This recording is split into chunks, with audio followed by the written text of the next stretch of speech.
We have 6 speakers, as you can see, the usual number obviously for a debate, 3 for, 3 against. They'll each have 5 minutes to speak, so it's pretty short. At the conclusion they will have the opportunity though to rebut during a panel discussion, a nice egalitarian approach. We're going to open it up to questions from the audience too, so you'll have your chance to ask questions. And the topic of course that we're debating, well, Jeff has already indicated, but the specific proposition is that the benefits of organic produce outweigh those of produce grown using conventional methods.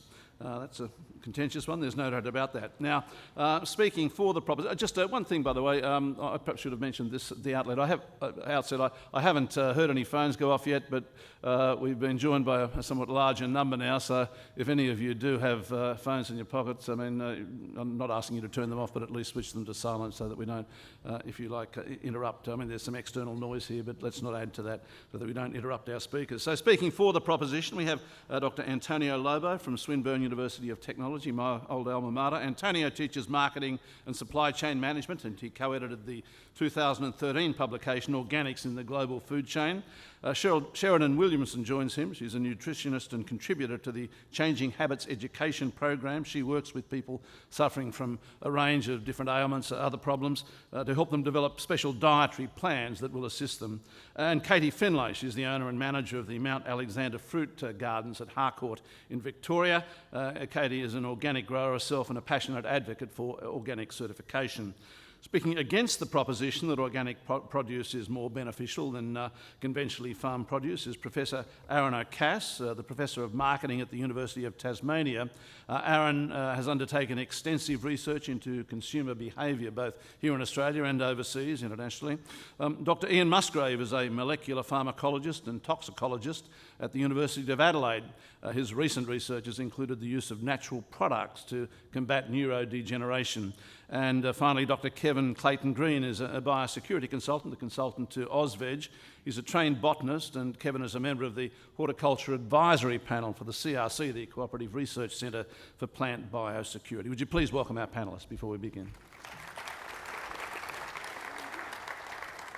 So let's start the debate. We're going to start with the first speaker for the proposition. That proposition again, let me read it to you.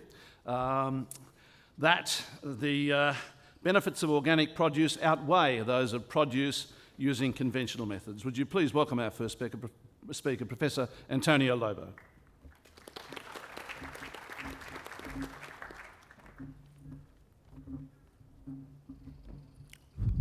Thank you, Laurie.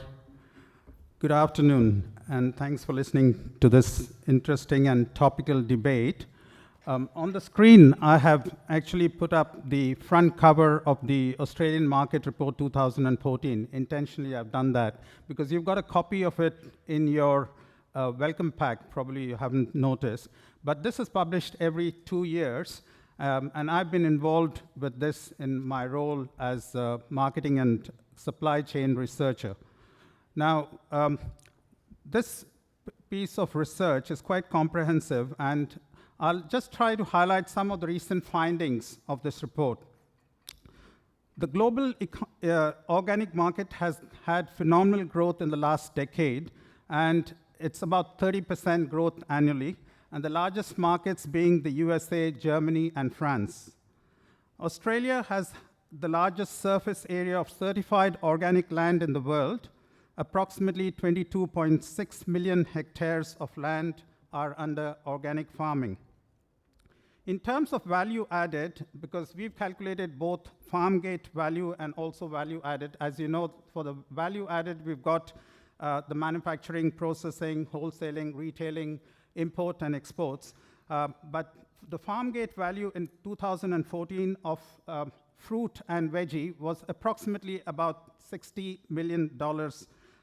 And the annual growth rate was approximately about 13%.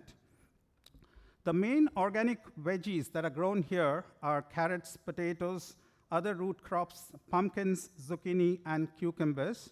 And the main organic fruits grown here are grapes, apples and pears, kiwi fruit, berries, citrus, stone fruit, and olives. As we are all aware, organic fruit and veggie is found in most mainstream supermarkets. In fact, most of them have a separate section today for this category of produce. Now, to explain some of the phenomenal growth, we need to investigate the customers or potential customers of organics. After all, in marketing terms, the customer is king as far as we are concerned.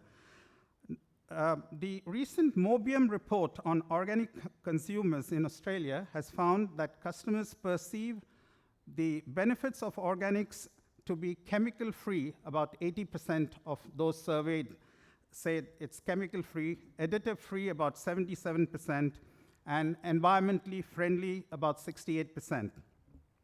The highest penetration categories of organics purchased last year was fruit and veggie, 58%, home cooking ingredients, 42%, and organic dairy, 41%.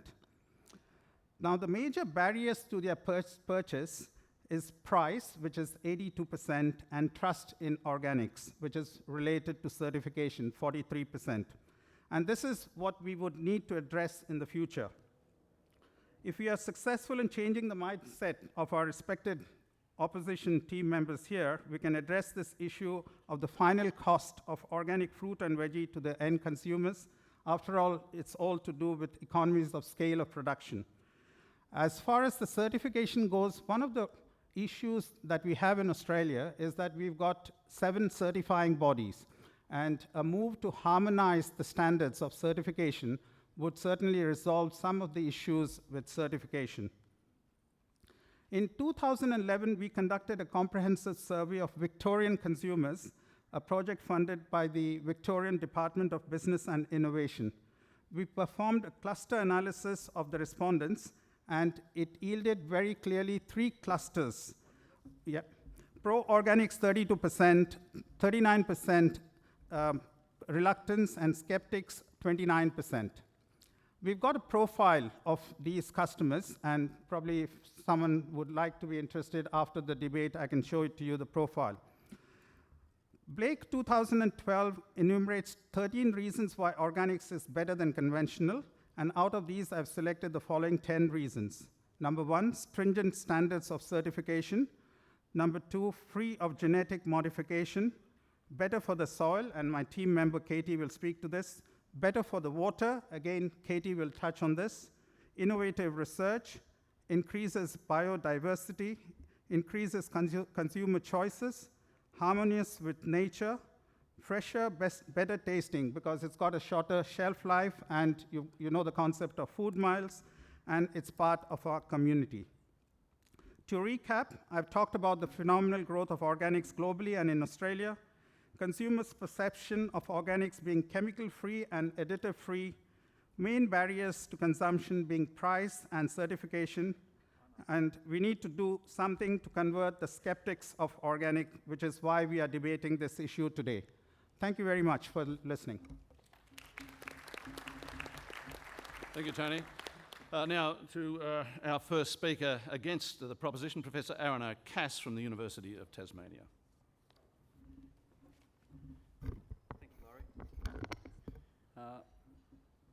I'm a professor of marketing, and in marketing there are 2 realities. There are facts and there are statistics. I'll just stick to the facts, not statistics. The word organic, from a consumer behaviour point of view, means many things to different people.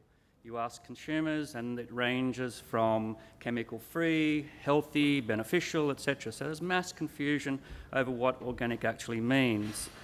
Conventional food, interest in conventional food and organics has intensified as the media picks up on health issues, food safety, etc. So people pick up on organic food.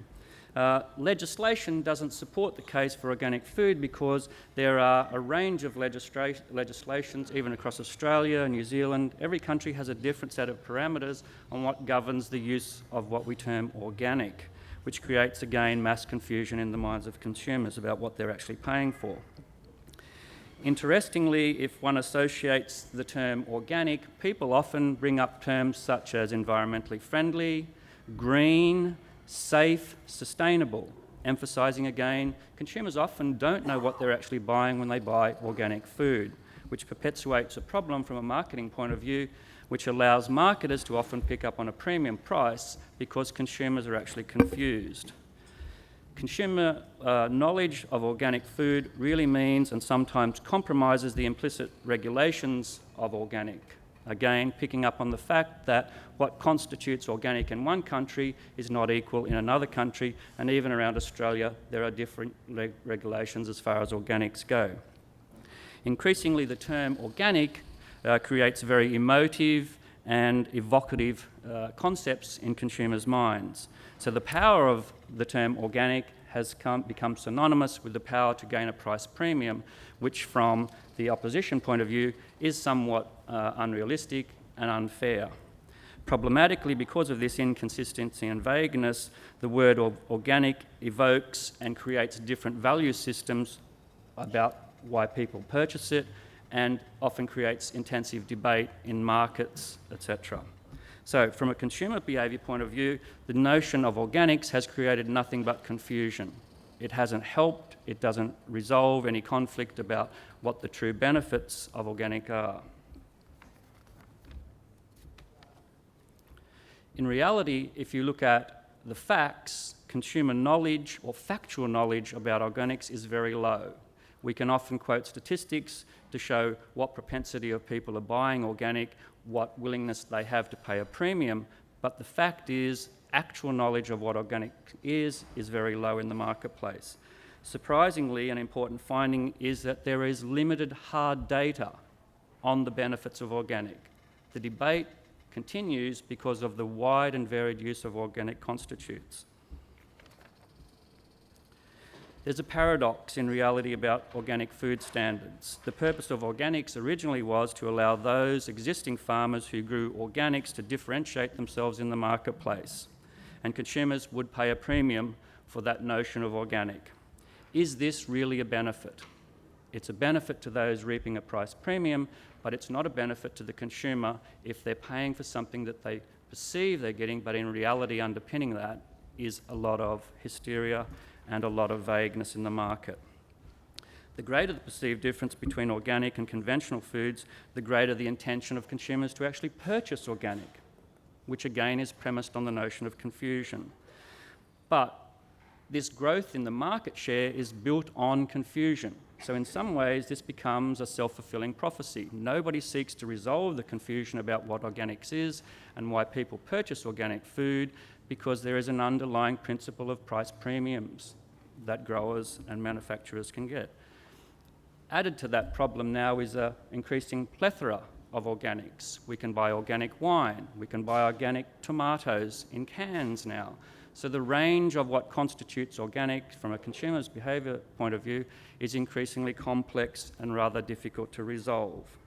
Consumer ignorance or a lack of understanding may serve organics well, but in the long term, as the media and consumers start to develop more sophisticated knowledge, this could be detrimental to the growth of organics in the longer term.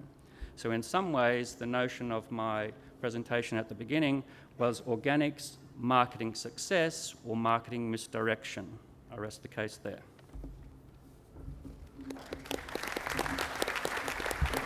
Thank you, Aaron. Let's now hear from the other side, and it's Sheridan Williamson. Thank you, Sheridan.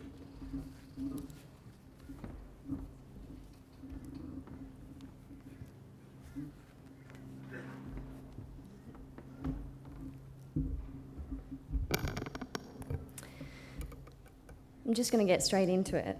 The latest research proves that humans are 90% bacterial, which means we are only 10% human. 10% human cells, 90% bacterial cells. In fact, right now, there's 1.5 to 2 kilograms of bacteria living in your digestive tract right here, right now. Glyphosate is the active ingredient in many, many herbicides, including the most popular one, Roundup. The role of glyphosate is to stop a specific pathway occurring in bacteria. It is a broad spectrum, so it doesn't target specific bacteria. It goes for whatever it sees. Bacterial cells, it will just wipe out. Think about that for a minute. If we are 90% microbial, 90% bacteria, when we eat crops riddled in glyphosate, which is in many, many conventional products, we are essentially killing ourselves, aren't we? 90% of us anyway. Monsanto tries to claim, because they are the biggest producer of glyphosate, they tried to claim, don't worry guys, it happens in only, it doesn't happen in human cells, only bacteria. Little did they know when they invented glyphosate that we are 90% bacteria. We have millions and millions of bacteria living on us and within us, including lactobacillus, bifidobacteria, and enterococcus.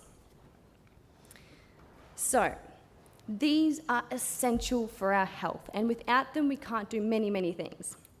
They produce vitamins and minerals which our human cells cannot produce, and the way it works is glyphosate actually first directly stops this specific pathway, and that pathway is called shikimate pathway, and that's in the bacteria. The shikimate pathway produces very important amino acids. This includes tryptophan, tyrosine, and phenylalanine, if I said that correctly. Again, we cannot produce these without the bacteria within us. Without these amino acids, it is impossible for us to produce essential B vitamins, serotonin, melatonin, dopamine, epinephrine, etc. Who knows someone with depression, anxiety, or some sort of mental illness? Be honest. Probably many of us in the room. It's just a growing epidemic. And they can't help feeling these symptoms because it is actually a chemical situation that's going on in the body. They just can't find happiness. And what if I told you that those people using conventional crops with glyphosate or any other chemicals that are antimicrobial, what if I was to tell you that you were the cause, or possibly the cause, or contributing to the factor of these illnesses? Just have a little think about that. So they also produce these bacteria, they produce many, many vitamins and minerals. And, sorry, I've lost myself. So, sorry, going back to serotonin. So serotonin is produced by those amino acids that the bacteria is now dead and can't produce. So serotonin is the happy hormone, and depression, anxiety, mental illness, etc., is actually a serotonin deficiency. So it just is proof in the pudding, isn't it? The study's shown that women that are depressed, their depression symptoms are greatly reduced when they supplement with lactobacillus bacteria. So glyphosate, if that person continues to eat conventional crops, their illness will potentially not get better because that bacteria is continually being killed. Moreover, when glyphosate enters our system, it's chelating minerals and disrupting mineral transport. This is leaving us deficient in manganese, copper, iron, selenium, sulfur, and more, all essential for our body's health and well-being. Okay. Glyphosate's ability to stop this pathway is crucial for our bacteria. It is linking to illnesses such as obesity, autism, Alzheimer's disease, infertility, depression, autoimmune illnesses, which is over 100 of diseases, and that has tripled in the last 50 years. So this might not mean much to you guys right now unless you're living with one of these illnesses. But until it's like a loved one or something, you'll do anything to help that person. Quite frankly, I really do not care if the nutritional content is quite similar in the conventional or organic produce. It really doesn't matter to me. It's what that product, those toxins, are doing to our body. It is depleting us and creating illness. So there might not be much evidence for that, however, what the glyphosate's doing. So if you think you're not being affected by this, definitely think again, because I am 100% sure if I took a urine analysis of everyone in this room and you're not on 100% organic, then you will have glyphosate within your system. So this could be happening to you right here, right now. Okay, sorry.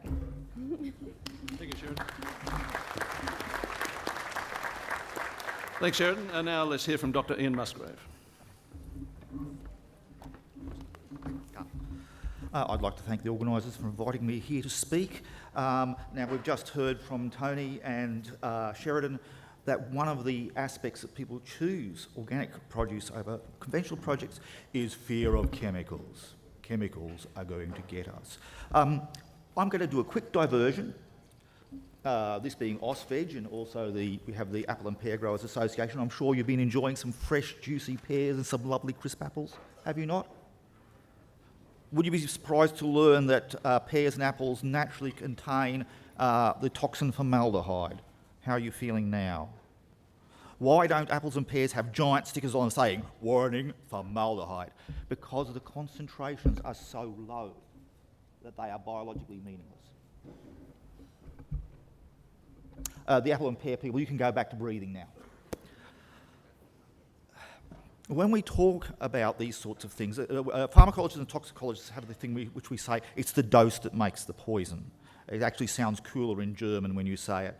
But when we're talking about these things, we're talking about what sorts of concentrations will actually have an effect. Now, talking about glyphosate, glyphosate does inhibit the shikiminic acid pathway in bacteria. It's not very good inhibitor. In order to inhibit the shikiminic acid pathway and reduce the growth of bacteria by about half, you need to eat something in the order of 10 kilograms of apples contaminated with glyphosate. I'll say that again, 10 kilograms of apples. Although it's possible, the ability to eat that amount of produce is going to be really, really difficult. One of the other things we like to talk about is pesticides, and several different studies now have shown that people who eat organic produce have about 2/3 the amount of pesticide residues in their urine than do people who eat conventional. I have to point out that this is the metabolites of the pesticides. You can't measure the amount of pesticides, they're too small. You have to measure the metabolites. However, the highest consumers of conventional foods, the levels of metabolites we measure means that these people they're nowhere near the safety levels for pesticides. There is one difference. The difference is in the pyrethrins. These are the pesticides that are permitted under the organic rules. People who consume organic foods have the same amount of pyrethrins, metabolites in their urine, as people who don't consume organic foods. When we think about what's occurring, the one thing we know is that eating more fruit and vegetables is good for us. They are important for cardiovascular health, heart health, reduction in cancer overall, colon cancer. But only 6% of Australians eat the recommended amount of fruit and vegetables. A barrier to people eating significant amounts of fruit and vegetables is cost. Organic food costs more than conventional food. If we could get everybody in Australia eating significant amounts of the recommended amounts of fruit and vegetables, we could probably reduce the incidence of colon cancer by in the order of 20 to 30%.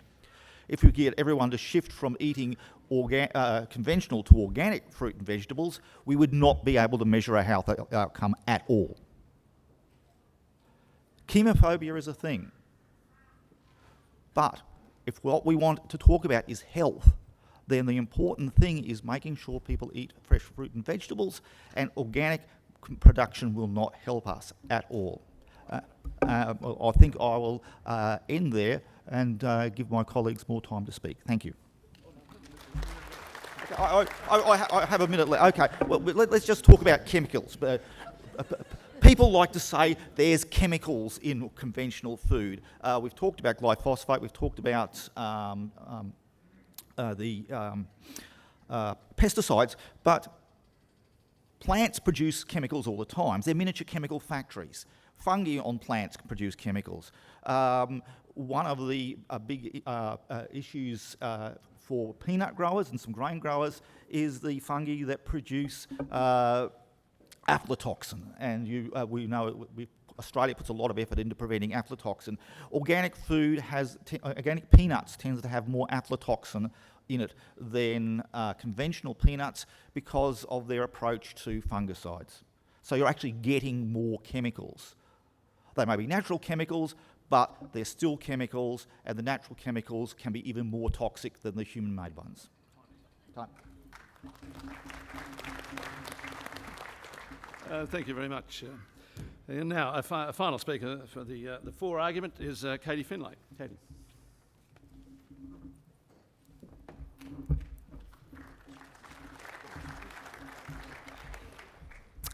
Hello. Thanks for asking me to come and talk today. I want to talk about carbon.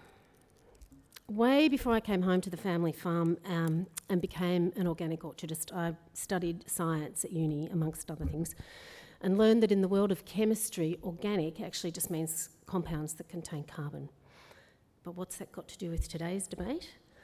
Well, I'll just tell you a little bit about my backstory to explain why I think it's important. When I first came home, I learned the conventional way of growing fruit, but over time started questioning not only the ethics but also the efficacy of what we were doing using all the chemicals on our farm. It started when we stopped using one of the organophosphate insecticides when we became uncomfortable with how toxic it was, when we found out what it did. And then we were most surprised to find out that our woolly aphid problem just disappeared, as if by magic. Why? Because we'd stopped killing the predator insects that control woolly aphid. We took the big leap to organic certification in 2008, and here's what we've observed since then. We don't have any codling moth, despite that being one of our biggest fears and one of the things that held us back from converting to organics. And that's despite the fact that we live in a conventional apple growing district. In fact, we have almost no pest problems at all. I'm very loath to say that out loud. I normally don't talk about that very much in my peer group, and I hope I'm not mozzing us by going around bragging about it in public at the moment. Our production declined at first, and that's a really common story when conventional growers convert to organics, but we're now back to pre-organic productivity levels. We have lower input costs. Of course, we have have to deal with the same increases as everybody else does in terms of packaging and electricity, but our actual farm input costs are lower. We have a distinct market advantage in a market that's still essentially undersupplied with organics.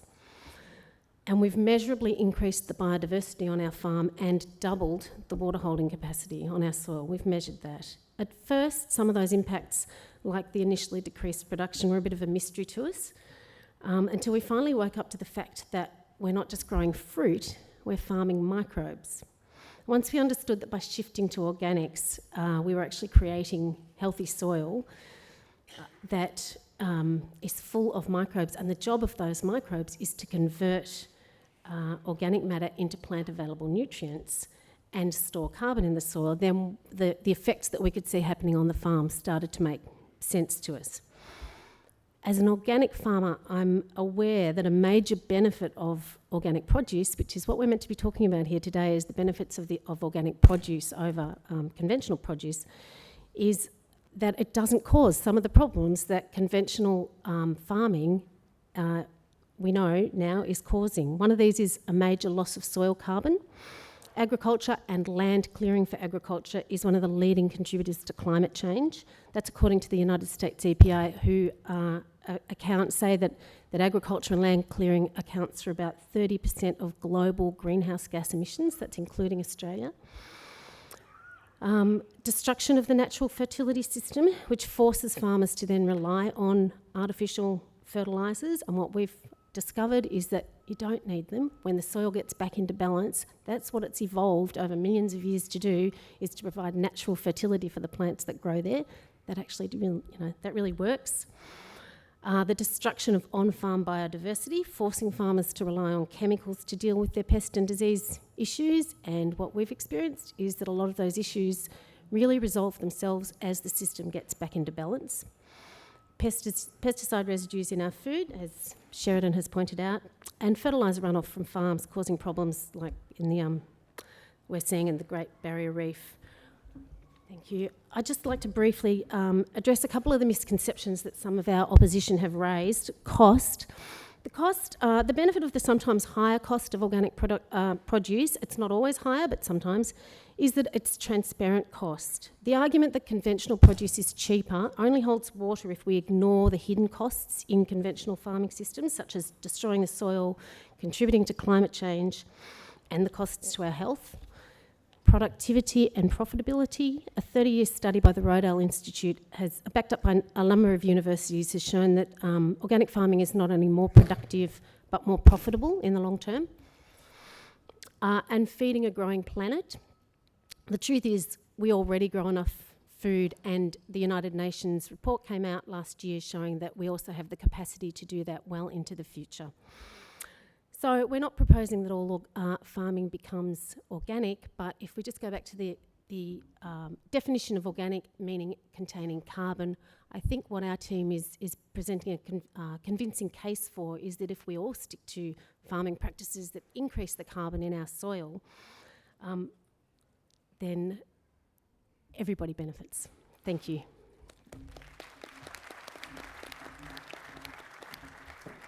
Thank you, Katie. Seem to be having a few problems with this microphone. I'm not too sure why, so I apologise for the crackling there, but at least you're getting the information. So our final speaker today is Dr. Kevin Clayton-Green.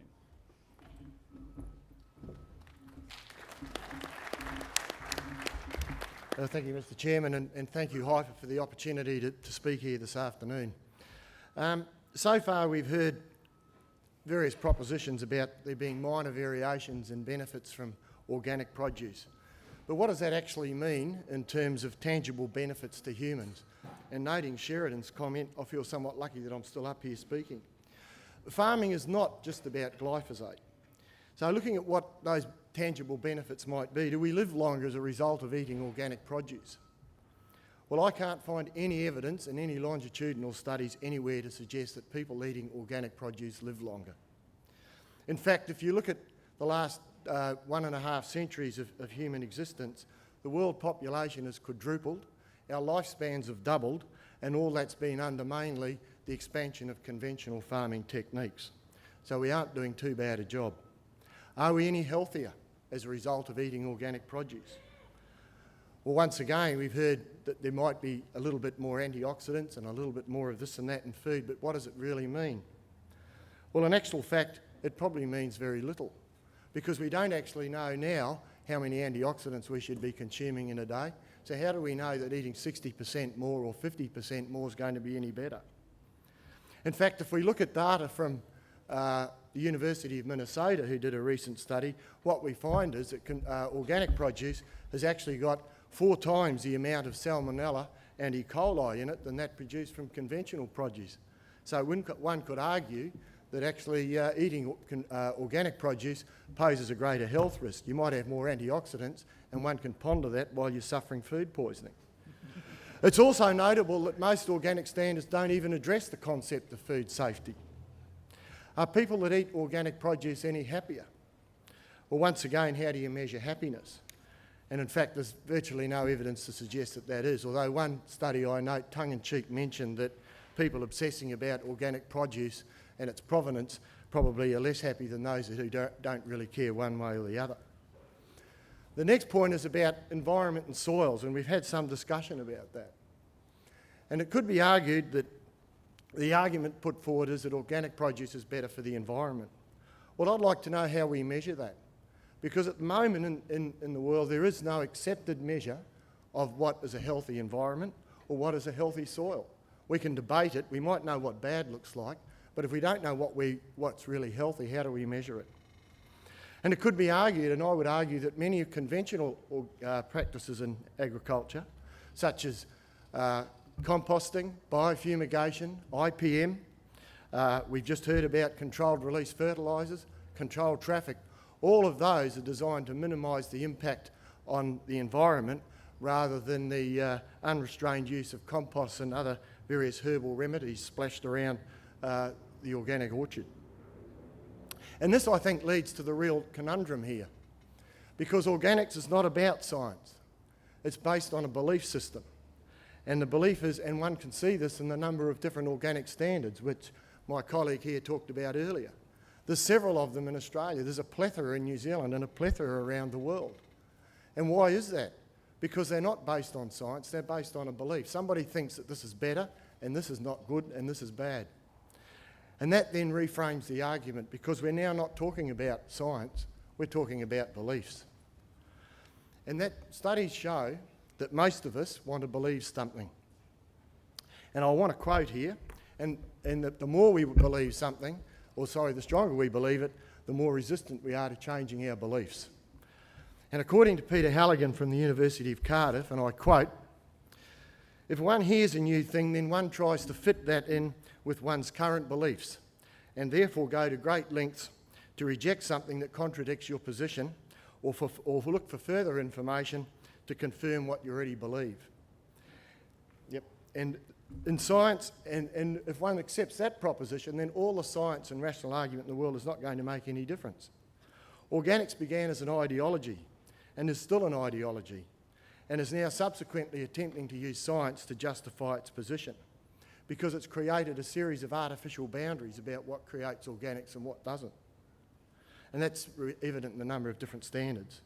It's now somewhat ironic that proponents of organics attempt to use science in sometimes selective ways to justify their position, which is also typical of belief structures, as Jonathan Haidt from the University of Virginia noted. A conclusion is jumped upon, and then a rationale is sought to justify the continued belief. Thus, in closing, I would suggest that there's been no evidence presented that justifies the proposition that the benefits from organic produce outweigh those of conventional production, because the argument's based upon specious definitions of what organic is. And all the science and rational argument in the world won't change the proponents of organic agriculture one way or the other. Thank you very much. Thank you, Kevin. Well, there's been a degree of rebuttal, obviously, from the later speakers, but we've now got an opportunity for rebuttal from the table. So from each side to the arguments that are raised. I see Katie nodding her head. Maybe she would like to go first. I'll let the supporters of the proposition speak first, and then I'll come to the other side. So who'd like to head off there? I'd love to.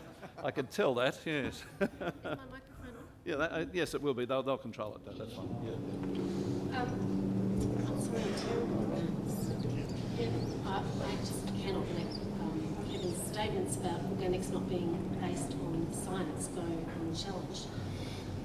But I'll just focus for a start on what he said about it not being possible to measure soil health. I completely refute that. There are many different ways that you can measure soil health.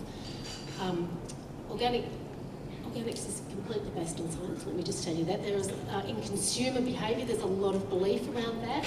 We could talk about that all day, but let's talk about farmers, because farmers care about science. So one of the main measures that I would suggest that is a really good indicator of your soil health, and every farmer in the room probably already knows this, it's soil carbon. It's really simple. The more carbon that you have in the soil, you can talk about different forms of carbon that you have in the soil as well, but we don't need to go into that sort of detail. But it is very easy to measure how healthy your soil is just by measuring how much carbon you have in your soil. You can also measure things like how much water your soil retains. And as I said, we've proven on our farm that by changing our practices, as we've increased our soil carbon measurably, we've also doubled the water holding capacity of our soil. I could go on, but I'll let somebody else have a... So who'd like to respond from the opposing side? I'll respond, seeing as it was directed at me. I didn't say that there was no measurement of soil. I didn't say that. What I was saying is that there's no universal accepted definition of soil health. And that comes from CSIRO soils, not from me. I accept the proposition about soil carbon. The point that I was wishing to make is that conventional agriculture also recognises the importance of these ingredients, and many of the practices in conventional horticulture and agriculture are doing exactly the same things. The only difference is we're not making artificial boundaries about what you can and can't do, but it's much more of an eclectic and smorgasbord mix of what we do. I would also note the comments about microbial diversity. And a lot of the studies that I've seen on microbial diversity show, in fact, yes, you've got a lot more microbes sometimes in composted soils, but they're not necessarily, the diversity is not there. So it depends upon which group of microbes you look at. So the central thesis I'm making is that it's an artificial boundary that's created by the proponents of organic agriculture. It's not the fact that conventional agriculture uses a lot of those very same techniques that proponents of organic agriculture maintain that they don't. That's the fundamental argument, is that it's an artificial boundary and one that has no meaning in science or nature. Tony or Sheridan, would you like to follow on? Yeah, Sheridan? Not from that point, but just as a general perspective on a couple of the arguments, I've just got a few notes here. So in the formaldehyde argument, the formaldehyde found in food pears, apples, etc., they're naturally occurring. They're not made in a lab, number one.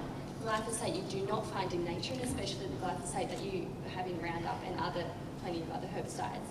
And if there is a belief system around the fact that there's no evidence proving that organic eating doesn't make you live a long life, well, there's direct evidence that glyphosate is causing these illnesses, and who wants to live with those illnesses? And with the people with those illnesses, they're not living longer and they're not living healthy. They may have medication to support them, but they're living unwell. So, another point.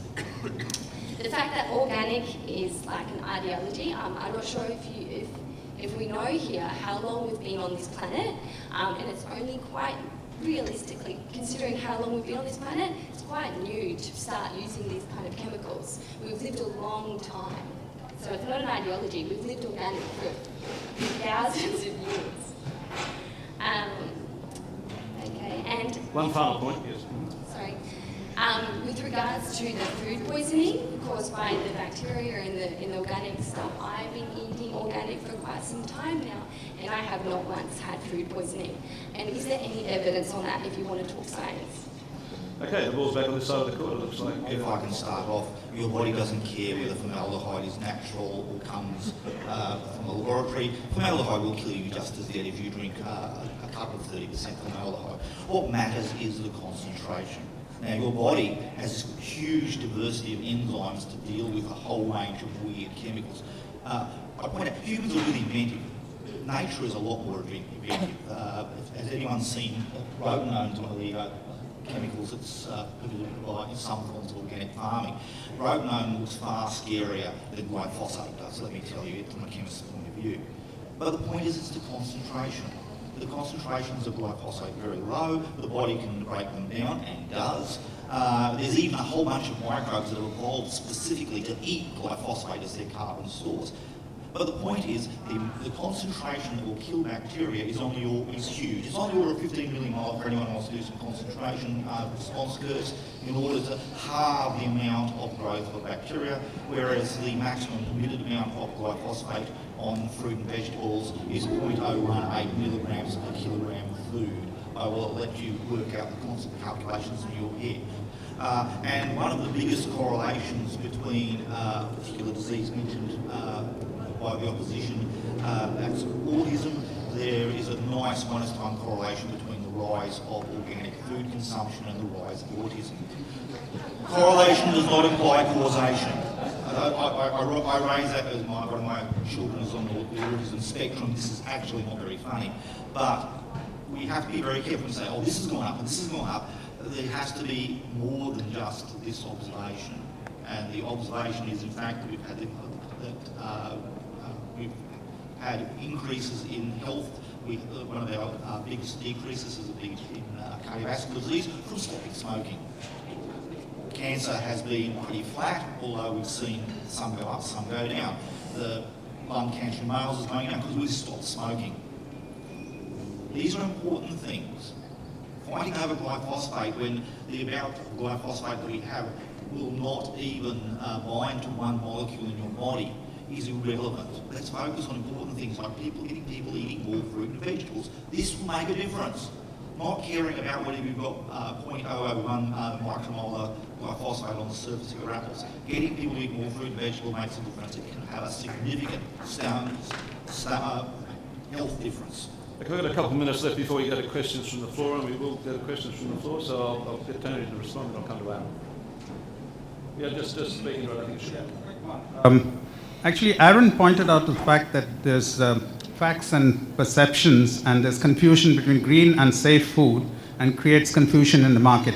I mean, the problem is ours and the certifying bodies, and like I had mentioned earlier on, if there's harmonization of standards between the 7 certifying bodies, and they keep the consumer informed, because if you're looking at the consumer decision-making process, the first step is need recognition and problem awareness. Then you're looking at information search, and nowadays consumers are quite, I mean, they can get the information from friends, relatives, the internet, and they're not, stupid really. They can get the information about So it's not a fake sort of thing to say that organics is better for your health overall. And yeah, so that's the angle, the approach that I'm coming from. Thanks. Final say. I think the problem that we've got here is that nobody is honest enough to say who is benefiting from this type of product. I come from Tasmania and I can go into my markets on Saturday morning and I'll see two different organic sellers selling exactly the same product, and if one pitches it from the point of view that, hey, I grow this product from the point of view of it's ecologically better, and then walk to the next one who says I grow this because it's better for you, there's actually a price difference. They're doing exactly the same thing supposedly, so I wonder why one charges more than the other if they say this is a benefit to you. They do that because the consumer treats it as a hygiene factor. They're so scared about the potential benefits that they pick up on and pay a price premium for something that has no evidence to say that that's the case. So in some ways organics is a self-fulfilling prophecy, as I said, because some people reap significant rewards from it without actual hard evidence to say what the reward is. So who is the benefit for? The producer, the seller, or the consumer? And I think that's the key question from my point of view. Okay, time for questions from the audience now. Your chance to raise an issue. Do we have someone? Yes, we'll bring the microphone to you first, and if you could just identify yourself and keep your question reasonably straightforward and perhaps indicate to whom it's directed as well. I think we have to take one of the microphones from the table, so Tony, perhaps you could just use that other microphone if you've got over there. So.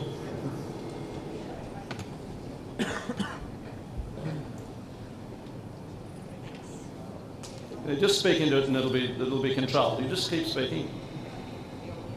Yeah, it should be controlled from... Hello? Yes, okay, now we're good. Thank you. My name is Mark Will. I'm Secretariat of the Organic Industry Standards and Certification Council and CEO of Organic Systems and Solutions. My question is to the opposition. Exactly where did you get your information about standards? Because currently we have one organic standard in this country. It's called the National Standards for Organic and Biodynamic Produce, version 3.6, referenced under the Export Control Act. It's what the 6 certifiers all operate under, the one umbrella. We also have a Codex Alimentarius, international guideline for organic, which sets organic standards around the world. So that's my question to you there. And I'll also just add, while I've got the microphone in my hand, a couple of little key points. Make it reasonably quick, thank you. You knew I would. Organics is not about farmer against farmer. Thank you, AUSVEG, for the opportunity of holding this great debate today. But it's a production system. And it's a choice. And the one great benefit of organics is it makes you, as a producer, a price maker, not a price taker. Thank you. Okay, so who would like to take up on the opposition? That was directed to the opposition, the point raised. I'll answer the question. That may be the case, but there are still an enormous number of different standards, and I'm notwithstanding the argument about a world standard for organics. Nonetheless, within the eyes of the consumer, and generally speaking, there are still a number of different standards of organics that apply around the world. And to argue that it's uniform, I think is being misleading. The second point about organics is that it doesn't, this is the essential point, is that it's based on a set of arbitrary standards about what people believe to be good or bad for the environment. And in many cases, it ignores the fact, by creating these artificial standards between what conventional produce does, which in many cases is doing the same things, but by creating a set of artificial standards, it's attempting to create something that in actual fact does not necessarily exist, because agricultural production is a continuum, and just artificially excising a little piece off the end of it and saying, well, this is the best bit. One could argue about all sorts of other things that organics do or do not allow. Why do we use petrol? I mean, why don't we use horses anymore? I mean, these are the sort of silly things that you finish up with when you go down the argument about looking at what organic standards do and don't allow. Thank you. Do we have any further questions from the audience? Yeah, I'll take one down here. Yes. Hi, I'm the Industry Development Officer for Australian Organic. So, Okay. I'm happy to take a question from the other side. my role is to, I guess, help growers build the capacity of supply. We're seeing international markets continually grow, continually increase. The fresh fruit market is the first point of entry for many organic shoppers, and the major retailers are becoming very dominant in that space and creating quite a massive pull-through. So with domestic growth and international growth patterns for the organic fresh produce consumption industry, panel members, how do we address this massive, I guess, massive, let's not say that, but this growing demand? You know, we sit here and can go backwards and forwards and fight about it, but there's a consumption pattern out there that's asking for it. How do we address it? Who was that directed to? And I make the point now, I could have done this with the previous question too. If I were Tony Jones, I would say, I'll take that as a comment. But I'm more than happy for a response. So who was that directed to? Yeah, I'm happy to take that one on board. The issue of how we increase supply massively, if we look at who produces food globally, 70% of our food is produced by small and medium-sized family farmers. And I don't think we recognise that fact enough, and I don't think we look after our small family farms enough. And I think that's where a lot of our support should be going, because it is much easier to convert to organic production at that level. The bigger the farm is, the more monocultural it tends to be, and the harder it is on that scale to get organic conversion and to deal with, you know, there's other issues involved with pests and diseases, particularly when you don't have the, on small farms you tend to have a much more biodiverse mix of crops. So it's easier to get that conversion. So that would be, I mean, it's a very broad answer to a great question, but that's where I think we should be directing our focus and our financial support, because there's so many other flow-on benefits of looking after that sector of our farming community, because you know, it's our small and medium-sized family farms that our communities are based on. If we keep those people farming and productive and profitable, then our whole rural communities benefit from that. I think it's a win-win. Next question from Jeff. Thanks for that. Look, it's more about nutrition. If I'm a vegetarian, right, and new small area farmers, and there's a plethora of farmers markets showing up. Now, if I was a vegetarian, go to the one organic grower at that, and he has a deficiency in his soil, am I going to get a deficiency in my diet? Now, that's a worry on nutrition. Well, I would actually suggest that you're much better going to the organic farmer, because he's more likely to have a biodiverse mix of microbes in his soil, that as long as he's putting on a good diversity of organic inputs, and I mean input of organic matter from a variety of sources, if he's got good microbes, a good soil, active soil food web in his soil, his produce is likely to have a higher, more appropriate ratios of all the micronutrients than a conventional farmer that is putting on what he thinks his plants need. We need to get back to the wisdom of the microbes. But it's about diversity. It's about having a really active soil food web. If you eat solely organic versus solely conventional, your micronutrients are effectively completely the same. Statistically, there is slightly more vitamin C in organically produced fruit versus conventional fruit. To get the recommended daily intake of vitamin C from apples alone, you'd have to eat 5.6 conventional apples, you'd have to eat 5.3 organic apples. It's not an important difference. You will not get nutritional deficiencies by eating the recommended amounts of fruit and vegetables from either production system. Okay, look, it's 1 o'clock. We're scheduled to finish now, but we did start later. We had a late start after the morning tea break, so I'm going to go for at least another 5 or 6 minutes if the questions are there. I see one over on my right. I think they have the microphone, so please go ahead. Hello, everyone. I would ask you to keep the question reasonably short, though, because time is getting tight. Margie Milgate here. Just interested to know that you're saying in the beginning that the organic market is continuing to grow in the economy, 13% I think you said for Australia, 30% around the world. Would the panel like to tell me where they think this might be going? Is it continuing to grow? Who's going to take that on? Yeah, Tony.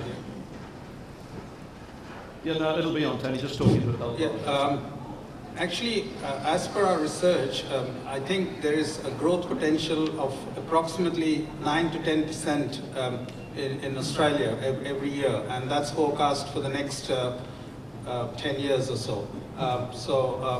It depends, you know, when we say 9 to 10% of the existing organic production. But the existing organic production is still 1% of the total overall production of fruit and veggies. Still, so we are coming from a very low base at this moment. Does that answer your question?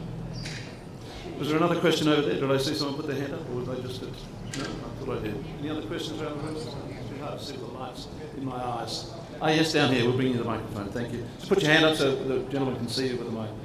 There you are. Yeah, my name's Nick Crandles from Western Australia. Don't hold that against us. Some years ago I addressed a group of a bit more than this about organic products and the benefits of it and so on. And I made a statement that when I see a group of organic people that are healthier than the normal conventional grower, I will turn into a organic grower. But the question is, I want to ask to the organic people, is that generally the organic consumers are greenies and they are anti-clearing of soils and so on. The fact that organic produce, you need more land, more water to consume, to produce the same number of food for the community, how can you justify it? How can you say on one hand that we are green, but we don't mind destroying the earth? Looks like Katie's going to take that one. I'm happy to take that one as well. There's an institute in America called the Rodale Institute. They've been running studies of conventional produce next to organic produce for more than 30 years, and they've actually proven that that's not true. And there's quite a lot of university studies that are supporting their evidence, showing that actually you need less land and less water to produce the same amount of produce. So there's actually, that's one of the myths. What you're talking about is one of the myths, that organic produce needs more land and more water. That's certainly not what we've experienced on our farm. Our productivity is back to pre-organic levels, and our water use has dropped. Our water holding capacity of our soil has doubled. So I can provide some evidence about that if you're interested in finding out more about it. Thank you. On the other hand, the 160-year Broadbank experiment shows that for the same land area under production, organic is less productive. Kevin, would you like to make a quick comment? Most like of the talking has been done on that side, so we'll give you a bit more. I'd just like to add a brief rejoinder here, in that this gets back to the point I made earlier about scientific studies. You can make scientific studies say whatever you want to, depending on the question that you ask. And the issue with many of these studies is that we're not always comparing apples with apples. With all due respect, because the simple fact is that because of the variations in what is regarded as organic around the world and what's regarded as conventional, means that you can make a study up to prove pretty much any point you want. So when you're looking at the data, the first question one needs to ask is who's producing the data and why, and what's their proposition that they're trying to justify. Because I could sit here and I could equally produce a whole plethora of papers, most of which, to be honest, are crap, but could still use to say that organics is great. I could also do the same to produce the opposite. And this gets back to the original point that we made, is that there's so many variations of organics and so much variation in conventional that trying to compare the two is really pretty bloody pointless. It gets back to, are there any benefits? And the general thing is, if you believe there's a benefit, there is. If you don't, there isn't. And there's no justification in the science to suggest that the benefits of organic outweigh those of conventional product. Thank you. One more question, make it quick, and whoever has a response, whoever it's directed to, I'll give the other side a final opportunity for a response. I'm Monica from Monica's Organics in South Australia. I grew conventionally back in the year 2000, and I was applying a number of chemicals to grow my vegetables, my spinach and silverbeet and so on. I have a nursing background, and I become increasingly alarmed about the number of chemicals being used. So I've gone organic, and I have some experience now about what's going on in the world with MRLs. They're saying that there are safe limits and there are industries there that govern what number of the rates of your MRLs. All around the world, those MRLs are being constantly challenged. They've been reviewed, and some of the chemicals are being banned. Methyl bromelain is one that's been banned now and has been banned internationally a long time before we have just banned it. So the chemical use is a concern. You know it causes cancer. The chemicals that we use and apply on conventional produce is carcinogenic. You need to glove up, gown up, mask up, because it causes cancer.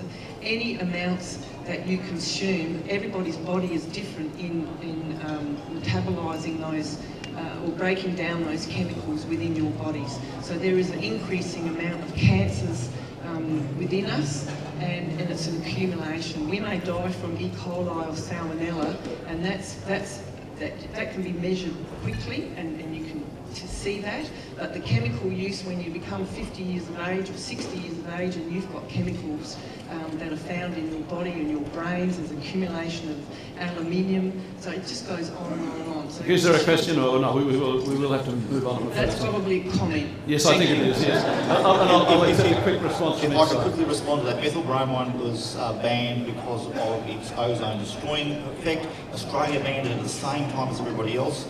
There are some exceptions worldwide. Australia uses the same exceptions for methyl bromide as does the United States, whatever, Israel, not whatever, and Israel, and we've been leading the world in finding replacements for methyl bromide. In fact, there's only a few places that still use methyl bromide because the soils mean the replacements we've discovered don't work, and we lead the world. If we're going to worry about cancer, I worry more about the pyrazolidine alkaloids that form naturally from contaminant species in our food that are present in trace but higher concentrations in our food than a lot of the other agricultural chemicals. I'll give a final response. One comment from the other side? Yeah. Yes. Sorry. I'd like to just finish by, I guess, highlighting the areas that I think probably the two teams do have in common, which is that we all agree that the more fruit and vegetables that everybody eats, the better, and that's it's not probably very useful to get diverted too much into whether they should be eating organic or conventional. We all agree that we want everybody to be eating more fruit and vegetables. And the other one I think that is indisputable is that we all want more carbon in our soil. So without getting bogged down in questions of whether organic certification is good or bad or arbitrary or whatever, if we all agree that our farming practices should be putting more carbon in the soil, then everybody stands to win from that. Thank you. All right, so that leaves us with the question, are there more benefits from organic farming than there are from, no, we have to move on, we have to conclude I'm afraid, than there are from conventional farming in terms of the produce. Well, I have to say that in terms of the proponents, they may have won the gender balance today somewhat better than the opponents, but the question is, did they win the argument? So let's see. Who would support and agree that the for case for that argument won the day? Put your hand up, please. My goodness, it's fairly one-sided. Not even the organic people put their hand up there. I thought that's quite worrying. Perhaps I didn't explain it clearly. So who favoured the organic case? Well, there's a lot of noise, but not that many hands. I shall invite those who favoured the opposing case to put their hands up. Yes, it does look like, well, not everybody voted, so I would say that on balance, the argument was won by this side, but certainly there was support on the other. So look, at that point, thank you very much to participants for taking part today. A lot of information that we got out there. Obviously, one of the issues there is that perception, as we say in communications, is reality, and that is a fact that we have to accept. Look, would you please put your hands together for our panel? Thank you very much.